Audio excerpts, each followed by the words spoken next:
లేవియాకాండము మొదటి అధ్యాయంలో 1 నుంచి 4 వచనం వరకు చదువుకుందాం.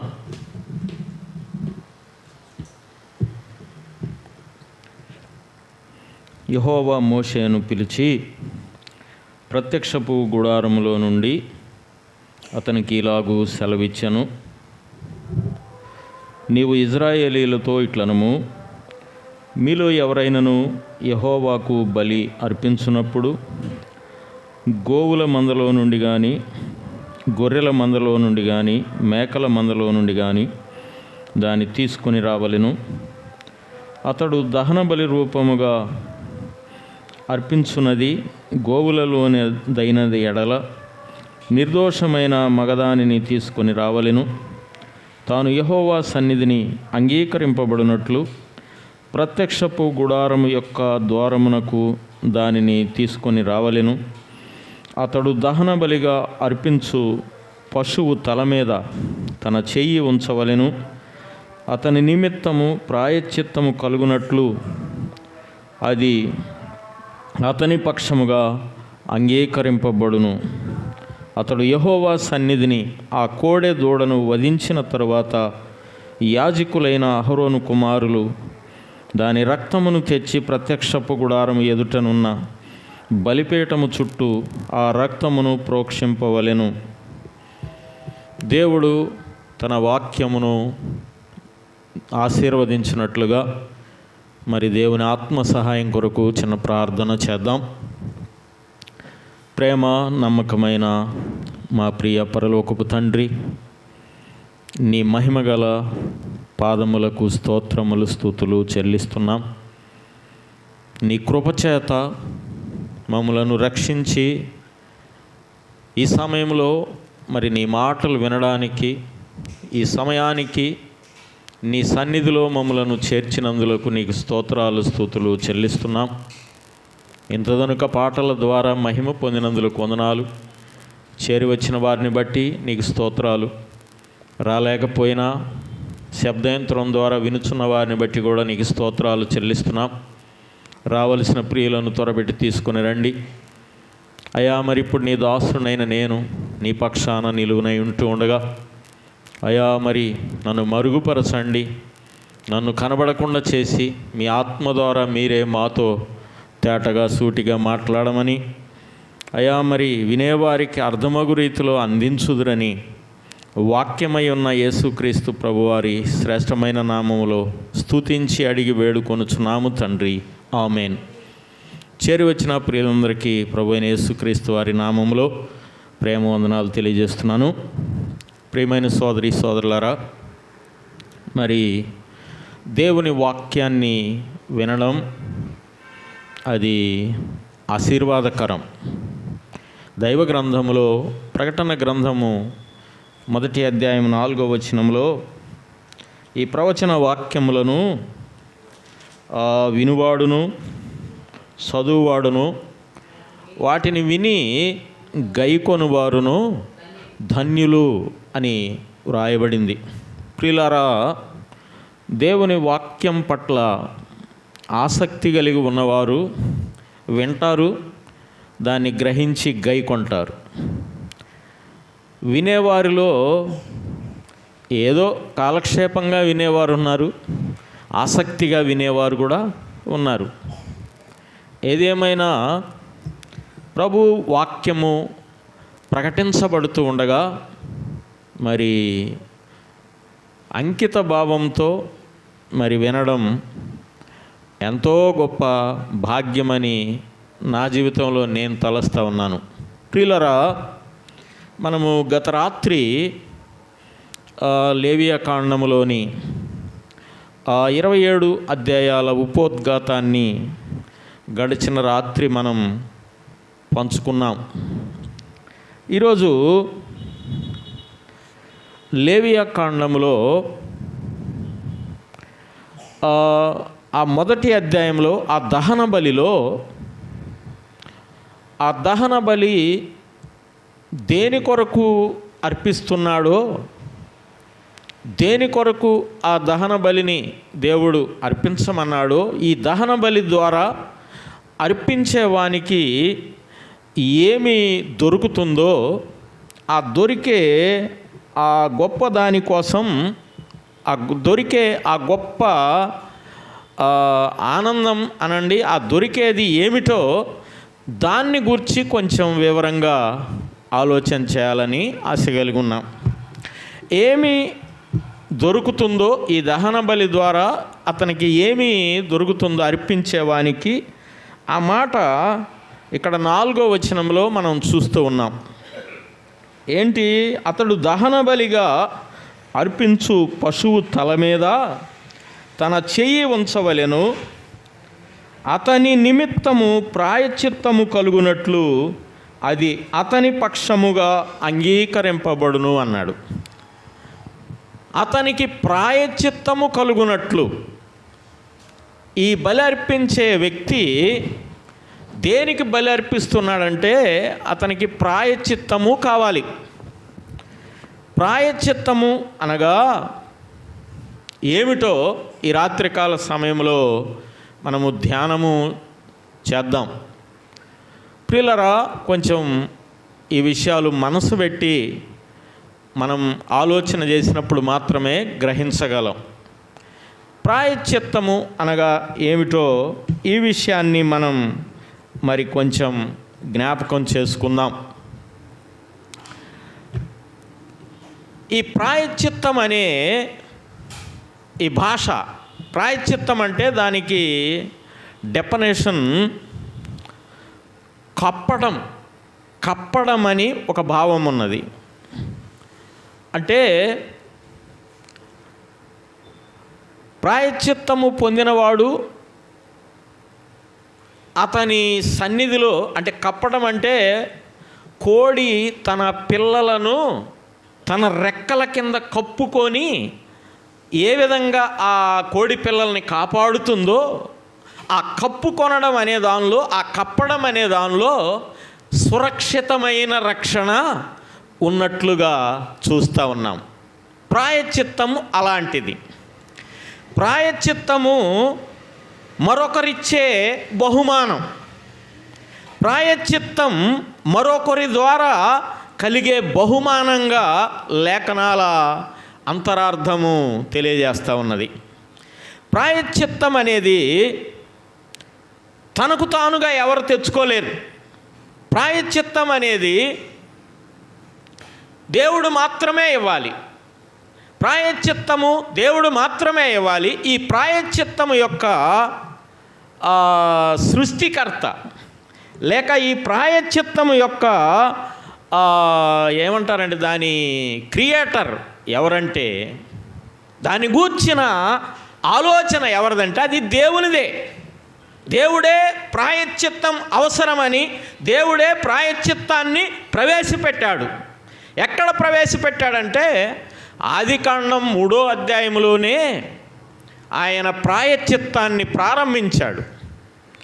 ప్రేమతో ఆయన తన పోలికలో బొమ్మను చేసుకొని ఆ బొమ్మ నాసికారంధ్రములలో ఆయన జీవవాక్కు ఊదగా అతడు జీవాత్మ అవ్వగా ఆదాముని జీవాత్మగా చేసి తన స్వరూపంలో చేసుకొని తన స్వరూపం తనలో చూసుకొని ఆనందిస్తూ దినదినము ఆదాములో నుండి అవ్వను చేసి ఆ ఆది దంపతులతో దినదినము ముచ్చటిస్తూ ఉన్న ఆయన ఒకానొక దినము ఆయనకు వారికి వేరు చేసిన దినము రాగా మధ్యలో సాతానుడు దూరి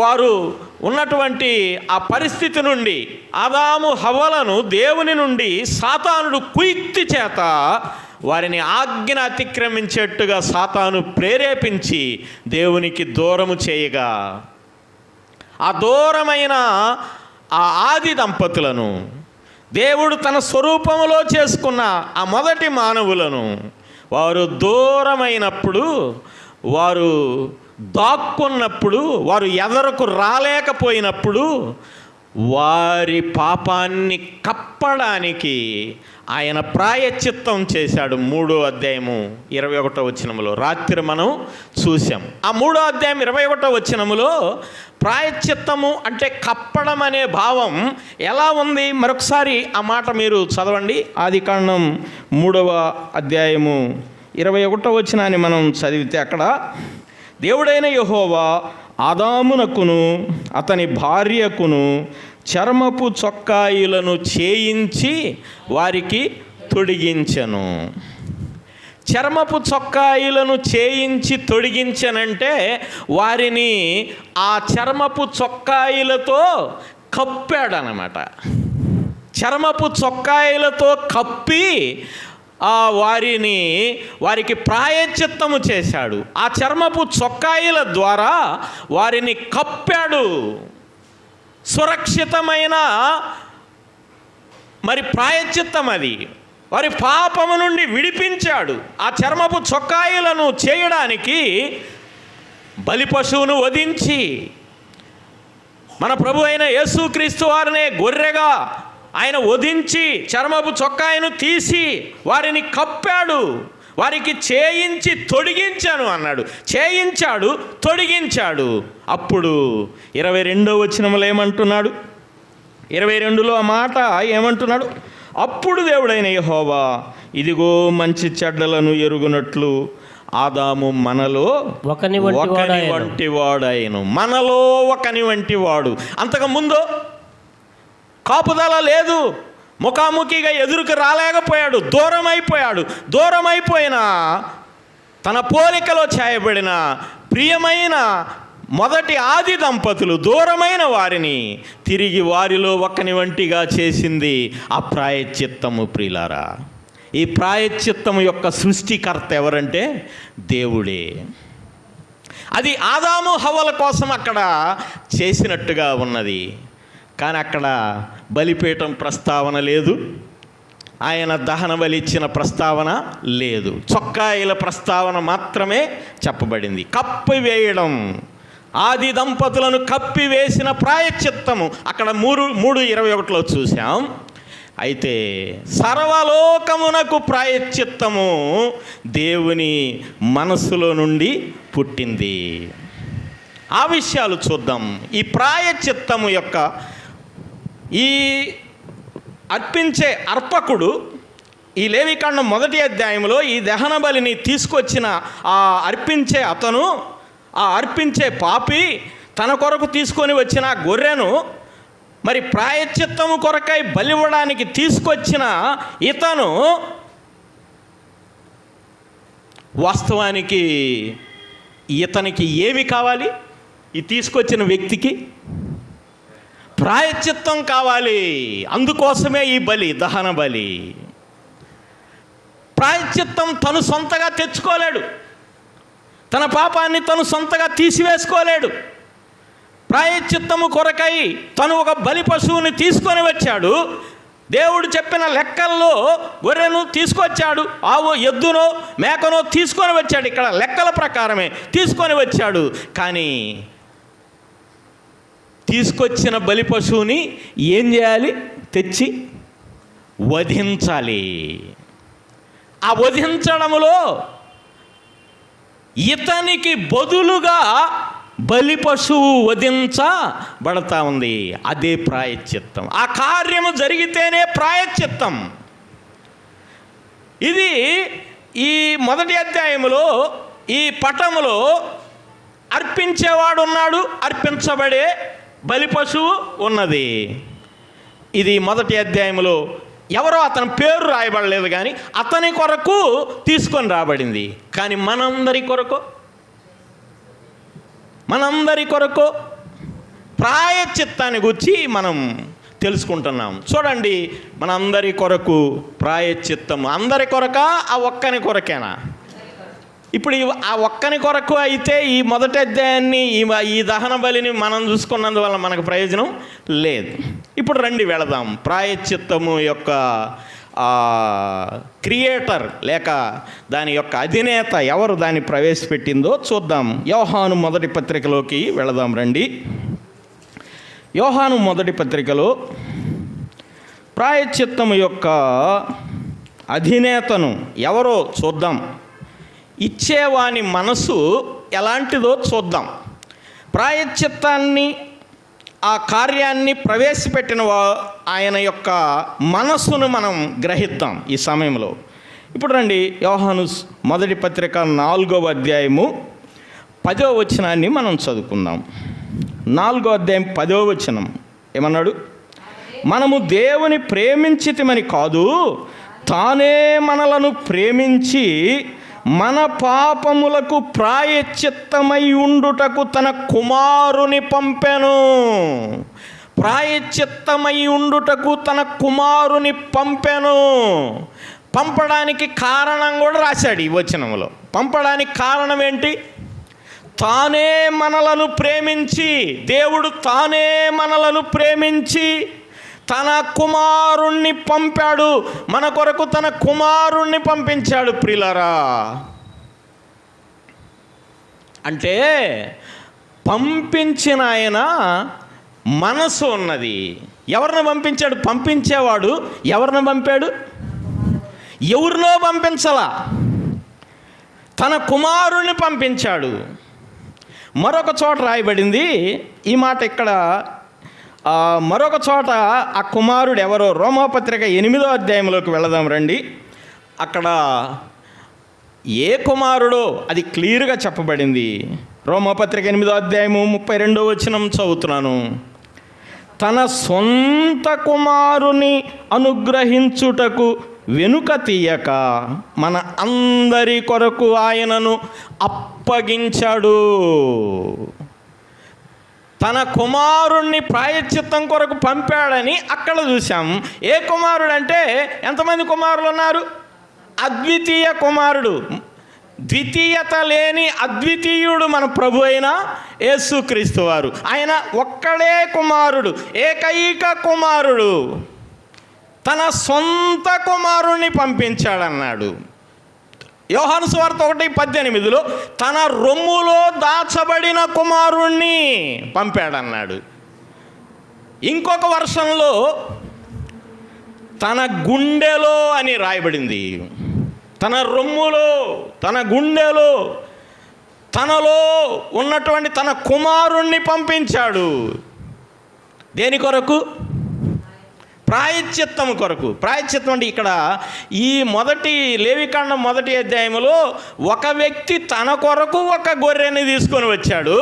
కానీ తండ్రి అయిన దేవుడు ఎవరి కోసం పంపించాడు తన కుమారుణ్ణి? అక్కడ ఏకవచనంలో తానే మనలను ప్రేమించి తన కుమారుణ్ణి పంపాడన్నాడు. ఎవరి కోసం పంపాడు? చూడండి, యోహాను మొదటి పత్రిక 2వ అధ్యాయం 2వ వచనం చూడండి. యోహాను మొదటి పత్రిక 2వ అధ్యాయం 2వ వచనంలో చూస్తే అక్కడ రాయబడింది, ఆయనే మన పాపములకు శాంతికరమై ఉన్నాడు అని అక్కడ సంకేసి కింద ఫుట్ నోట్లో చెప్పాడు. ప్రాయశ్చిత్తమై ఉన్నాడు. ఆయనే మన పాపములకు ప్రాయశ్చిత్తమై ఉన్నాడు. మన పాపములకు మాత్రమే కాదు, సర్వలోకమునకు శాంతికరమై ఉన్నాడు. సర్వలోకము యొక్క ప్రాయశ్చిత్తం కొరకు పంపాడు. అంటే ఇప్పుడు ఇది లేవికాండం 1వ అధ్యాయంలో బలి అర్పించడానికి తెచ్చిన వాని మనసు కాదు. ఇది సర్వలోకము కొరకు ప్రాయశ్చిత్తానికి తన కుమారుణ్ణి పంపించిన తండ్రి యొక్క మనసు. ఆ తండ్రి యొక్క మనసు మనందరి కొరకు, మనందరి ప్రాయశ్చిత్తం కొరకు. ఆదాము హవ్వలు దూరమైనప్పుడు ఏ విధంగా దేవుడు తనలో వారిని కూడా ఒకరిగా ఆ చర్మపు చొక్కాయిల ద్వారా చేసుకున్నాడు, అలాగే సర్వ మానవాళి పాపము చేసి దేవుడు అనుగ్రహించే మహిమను పొందలేక పోగొట్టుకోగా, మహిమను పోగొట్టుకున్న సర్వ మానవాళికి ప్రాయశ్చిత్తాన్ని ఇవ్వడానికి తన రొమ్ములో దాచబడిన కుమారుణ్ణి పంపించాడు.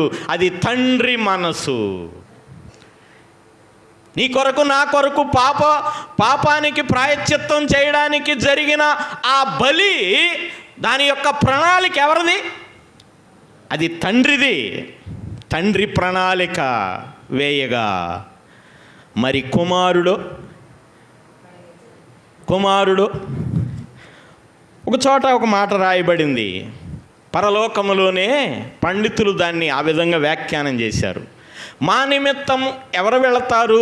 సర్వలోకములో పాపులకు ప్రాయశ్చిత్తం ఇవ్వడానికి ఎవరు వెళతారు అని సంభాషణ జరిగినప్పుడు పరలోకములో నేనున్నాను, నన్ను పంపు అని సిద్ధమైన తన ఏకైక కుమారుడైన మన ప్రభు అయిన యేసుక్రీస్తు వారు. యెషయా గ్రంథం 6వ అధ్యాయంలో ఆ మాటలు మనం చూస్తాం. మనందరికీ తెలుసు ఆ మాటలు.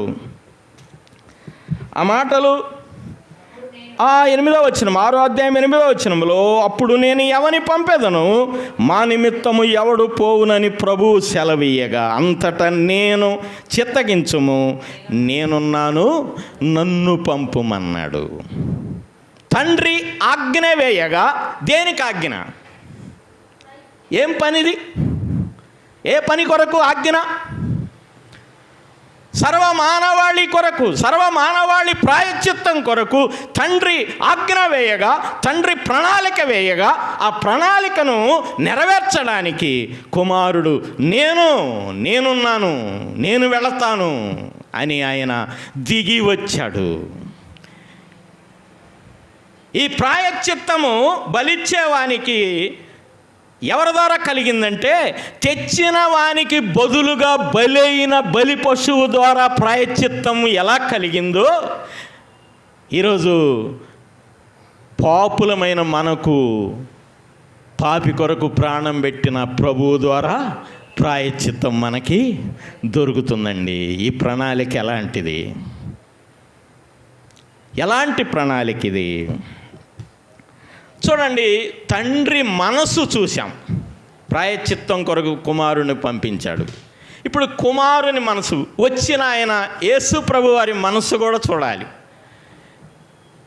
ఇప్పుడు బలర్పించేటప్పుడు, బలి పశువుని తీసుకొచ్చేటప్పుడు లాక్కొని తెస్తారా, తీసుకొని రావాలా, దాని అంతటా అది వచ్చిద్దా? బలి ఈరోజు నీ బలి పద అని అంటే గొర్రె తెచ్చేవాడు ముందుగా వచ్చిద్దా, దాన్ని లాక్కు రావాలా? ఎందుకని దానికి ఇష్టం లేదా? దాని ఇష్టాలు మనకు తెలీదు. గొర్రె అంటే అది మౌనంగా ఉండేది. బొత్సు కత్తిరిస్తున్నా మౌనంగానే ఉంటుంది, కత్తితో నరుకుతున్నా మౌనంగానే ఉంటుంది. దాన్ని లాక్కొని తీసుకురావాలి. కానీ మన ప్రభువు అలా లాక్కొని తీసుకొచ్చినా రాబడిన వాడు కాడు.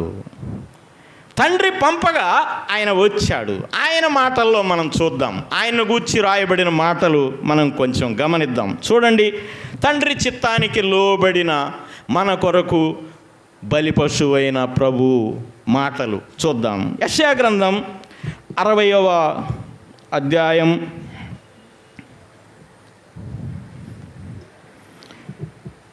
50వ అధ్యాయము 50వ అధ్యాయము యెషయా గ్రంథం 50వ అధ్యాయము 6వ వచనాన్ని చదువుకుందాం.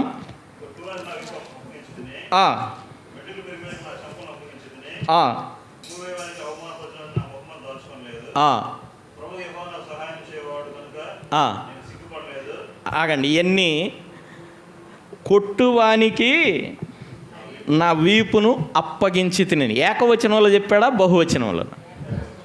ఏకవచనంలో అంటే అప్పగించుకున్నవాడు చెప్తున్నట్టుందా కాదా? ఎవరి మనసు ఇది?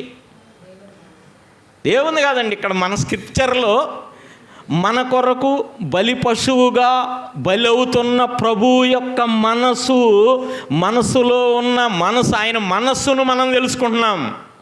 ఈ బలి కొరకు తండ్రి పంపగా వచ్చిన బలి పశువు అయిన మన ప్రభువు మన కొరకు లోక పాపమును మోసుకొని పోయే దేవుని గొర్రె పిల్లగా వచ్చినప్పుడు ఆయన మనస్సును చదువుతున్నాం. ఆయన మనస్సులో కొట్టువానికి నా వీపును అప్పగించి తిని అంటే కొట్టేవాడికి వీపు అప్పగించకపోతే ఆయన కొట్టగలరా? ఈయన ఎలాంటి వాడు? ఈ ప్రభు ఎలాంటి వాడు? ఆయన చెయ్యెత్తితే ఏమాగింది? తుఫాన్ ఆగింది, గాలి ఆగింది, సముద్రమే ఆగిపోయింది. ఆయన నోరు తెరిచి పిలిస్తే సమాధిలో పడే బయటికి వచ్చాడు. ఆయన తాకితే కుష్ఠవ్యాధి పారిపోయింది. ఇలాంటి వాని చేతులు లాక్కొని చీలలు కొట్టగలరా? అలాంటి ప్రభువుని ఎవరైనా బలవంతంగా లాగి ఈ శిలువ కార్యమంతా చేయగలరా? ఆయన ఇష్టం లేకుండా, ఆయన అంకిత భావం లేకుండా, ఆయన తన్ను తాను అర్పించుకునే మనసు లేకుండా బలవంతంగా ఎవరైనా చేయగలరా? ఆ గొర్రెనైతే బలవంతంగా లాక్కొచ్చి బలిచ్చారు, కానీ ఈ గొర్రె మన కొరకు బలైపోయిన మన ప్రభువుని బలవంతంగా తెచ్చింది కాదు. ముందుగానే లేఖనాలు వ్రాయబడ్డాయి. ఇక్కడ ఏమన్నాడు? కొట్టువానికి నా వీపును అప్పగించి తిని, ఆ వెంట్రుకలు పెరికివేయువానికి నా చెంపలు అప్పగించి తిని. ఏకవచనములు, తన మనసులోని మాటలు ఇవి. ఆ ఉమ్మివేయు వారికి, అవమానపరచు వారికి నా ముఖము దాచుకోలేదు అన్నాడు. నిజంగా ఈ పాపము చేసిన వాడు తీసుకొని వచ్చిన బలి పశువు, ఇతనికి బదులుగా ప్రాణమిచ్చే ఈ బలి పశువు యొక్క మనసు ఎలా ఉన్నదో చూడండి. మనందరి కొరకు తండ్రి ప్రణాళిక వేయగా, మనందరి కొరకు బలైపోతున్న ప్రియ ప్రభువు యొక్క మనస్సు మనం చూస్తూ ఉన్నాం. నీ కొరకు నా కొరకు ఆయన మనస్సు ఎలాంటిదో చూడండి. ఇంకా ఏమన్నాడు? ప్రభువు యెహోవా నాకు సహాయము చేయవాడు గనుక నేను ఈ కార్యము చేయడానికి సిగ్గుపడలేదు. ఆయన బిడ్డనని చెప్పుకోవడానికి ఎన్నిసార్లు సిగ్గుపడ్డాం మనం. కానీ ఆయన కలువరిలో మన కొరకు, ఆ కలువరి సిలువే ఈ బలిపీఠం. ఈ లేవీకాండం 1వ అధ్యాయంలో ఈ దహన బలిపీఠం, నీ కొరకు నా కొరకు కలువరిలో ఆయన ఎక్కిన సిలువే ఈ బలిపీఠం. ఆ సిలువే బలిపీఠం. ఆ బలిపీఠం మీద ఆయన మన కొరకు, ఆయన మనసు ఎలా ఉన్నదో చూడండి. పంపిన తండ్రి మనసు ఎలా ఉంది? మన కొరకు బలి అయిపోయిన ఆ బలి పశువు మన ప్రభు అయిన యేసుక్రీస్తు వారి మనసు ఎలా ఉంది? ప్రియులారా, నీ కొరకు నా కొరకు బలి అయిపోయిన ప్రభు మనస్సు గ్రహించావా? గ్రహించండి రాత్రికాల సమయంలోనైనా. ఏమండి, ఈ సిలువ ఈ బలి, ఈ సిలువ బలియాగం పాత నిబంధనలో భక్తుల కొరక, క్రొత్త నిబంధన భక్తుల్లో కొరక? అందరి కొరకంటే పాత నిబంధన భక్తులు సిలువకి ముందా తర్వాత? సిలువకు ముందు కదా. ముందైతే అప్పుడు సిలువ వేయబడలేదు కదా, ఈ ప్రాయశ్చిత్తం జరగలేదు కదా. మరి ఎలా? తర్వాత ఉన్న వారం కనుక మనం ఆ సిలువను గ్రహించాం, గుర్తించాం, మనం గ్రహించాం, మనం నమ్ముకున్నాం. సిలువ తర్వాత కనుక బాగా ప్రకటించబడింది, మనం నమ్ముకున్నాం. మరి ముందున్నవారు, వెనకున్నవారు, దీని గురించిన ఆ చిత్రపటం ఒకసారి చూద్దాం. బలిలో ఉన్న సువార్త, ఈ బలిలో ఉన్న సువార్త ఎవరు ఎదురు చూశారు? ఈ సువార్తను గుర్చిన ఒక కాలానుగుణమైన క్రీస్తు ప్రభు వారికి ముందున్నవారు యేసు ప్రభు వారి సిలువను చూశారా?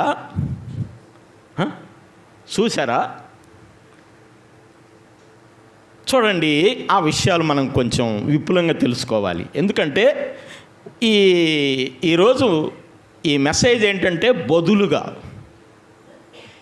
బదిలీ. ఆయన చేసిన సిలువ కార్యం ద్వారా ఆ ప్రాయశ్చిత్తం మనకి ఎలా బదిలీ అవుతుందో అదే ముఖ్య చిత్రపటం. దీనిలో ఈ బదిలీ, ఈ ప్రాయశ్చిత్తం కొరకు ఎదురు చూసిన వారు, పాత నిబంధన కాలంలో ఎదురు చూసిన వారు చూశారా లేదా? ఇప్పుడు మనం చూసాం. దీనికి వచ్చిన ఒక చిత్రాన్ని, ఒక పటాన్ని మీ ముందు ఉంచాలని ఆశపడుతున్నాను. చూద్దాం రండి. యోహాను సువార్త 8వ అధ్యాయము 56వ వచనాన్ని చదువుకుందాం. యోహాను సువార్త 8వ అధ్యాయము 56వ వచనాన్ని గమనిద్దాం. ఏమన్నాడు? మీ తండ్రి అయిన అబ్రహాము నా దినము చూతునని మిగుల ఆనందించను, అది చూచి సంతోషించను. ఎవరిది? ఎవరు చెప్తున్నారు? ఎవరిని గురించి ఎవరు చెప్తున్నారు? ఇది అర్థమవుతుందండి? అబ్రహామును గూర్చి యేసు ప్రభువారు చెప్తున్న స్టేట్మెంట్. అవును కదా? అబ్రహామును గురించి యేసు ప్రభువారు చెప్తున్నారు. ఏమని చెప్తున్నారు? వాళ్ళందరూ అంటున్నారు, మా తండ్రి అబ్రహాము, నువ్వు ఇప్పుడు వచ్చి ఏదో అది చెబుతున్నావు ఇది చెబుతున్నావు అంటే ఈయన చెప్పే మాటలు చాలా తేలిగ్గా తీసుకుంటున్నారు. ఆ సంభాషణ పెరిగి తారస్థాయికి వెళ్ళినాక ఇప్పుడు ప్రభువు అంటున్నాడు ఈ మాట, మీ తండ్రి అయిన అబ్రహాము నా దినము చూతునని మిగుల ఆనందించాను, అది చూచి సంతోషించను అన్నాడు. ఏది? ఈ సిలువ దృశ్యాన్ని చూసి సంతోషించను అని చెప్పాడు. ఇప్పుడు ప్రభువు చెప్పాడు, అబ్రహాము చూశాడన్నాడా చూడలేదన్నాడా? ఏడ చూశాడు? ఇందాక అడిగితే ఎవరు చూడలేదన్నారు కదా. ఎక్కడ చూశాడు? ఈ బదిలీ చేయబడిన ప్రాయశ్చిత్తాన్ని ఎక్కడ చూశాడు? రండి వెళదాం. ఆదికాండము 22వ అధ్యాయంలో అబ్రహాము చూసినట్ట చూడనట్ట 22వ అధ్యాయము మనందరికీ బాగా పరిచయమైన అధ్యాయమే. ఇక్కడ కూడా 22వ అధ్యాయము దహన బలి అర్పించమని ప్రభువే కోరాడు. ఈ లేవికాండం 1వ అధ్యాయంలో లాగే బలిపీఠం కట్టాడు, కట్టెలు పేర్చాడు, కట్టెలు మోసుకొని వెళ్ళారు, కట్టెలు పేర్చారు. అక్కడికి వెళ్ళిన తర్వాత దారిలో కుమారుడు నెత్తి మీద కట్టెలు పెట్టి కొండ మీదకి ఇద్దరే ఎక్కుతూ ఉన్నప్పుడు, అయ్యా తండ్రి అన్నాడు.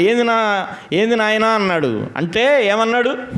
అయ్యా కట్టెలున్నాయి, నిప్పుంది, మరి బలి పశువు ఏది అని తండ్రిని అడిగితే తండ్రి ఏం చెప్పాడు?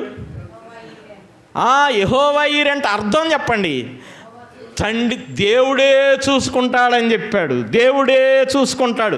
దేన్ని దేవుడే చూసుకునేది? అంటే స్క్రిప్చర్లో బలి పశువు ఉన్నట్టా లేనట్టా? ఉన్నది అని గట్టిగా అబ్రహాము నమ్మాడా లేదా? సరే నమ్మినప్పుడు వెళ్ళి కట్టెల మీద ఇస్సాకును ఎందుకు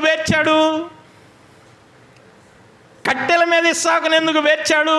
అసలు ప్రారంభములో ఎవరిని ఇమ్మని అడిగాడు దేవుడు? బిడ్డనే నీ ఒక్కడై ఉన్న నీవు ప్రేమించు నీ కుమారుడు ఇస్సాకును ఇవ్వమని అడిగాడు. అడిగితే అడిగిన ప్రకారమే తీసుకొని వెళ్ళాడు. ఇవ్వడానికి కట్టెల మీద పడుకోబెట్టాడు. కానీ మార్గ మధ్యంలో దేవుడే చూసుకుంటాడని చెప్పాడు, కానీ కట్టెల మీద పడుకోబెట్టాడు. కానీ తన చిత్తాన్ని పూర్తిగా నెరవేర్చడానికి తండ్రి తన చిత్తాన్ని నెరవేర్చడానికి అడుగులు వెనక్కి వేయలేదు, పడుకోబెట్టాడు. కానీ తన నోటి మీదగా చెప్పినట్టుగా చూసుకున్నాడా లేదా? ఎక్కడుంది? అక్కడ కొమ్ములు తగులుకొని ఒక గొర్రె పిల్ల ఉన్నది. ఎవరు పెట్టారు ఆ గొర్రె పిల్లని? కట్టేసింది అది, కొమ్ములు తగులుకొని. మీరు ఎప్పుడైనా కట్టేసి పెడితేనే కష్టం, అది కొమ్ములు తగులుకొని ఉంటుంది ఆ గొర్రె. ఎవరు పెట్టారు? ఆ చుట్టూ ఎక్కడ మంద లేదు, ఎక్కడ ఏ మంద లేదు, దేవుడే పెట్టాడు. ఇప్పుడు అబ్రహాము తన కుమారుణ్ణి బలి ఇచ్చాడా ఇయ్యలేదా చెప్పండి. అమ్మ కొంచెం మీరు బయటికి అలా ఓపెన్గా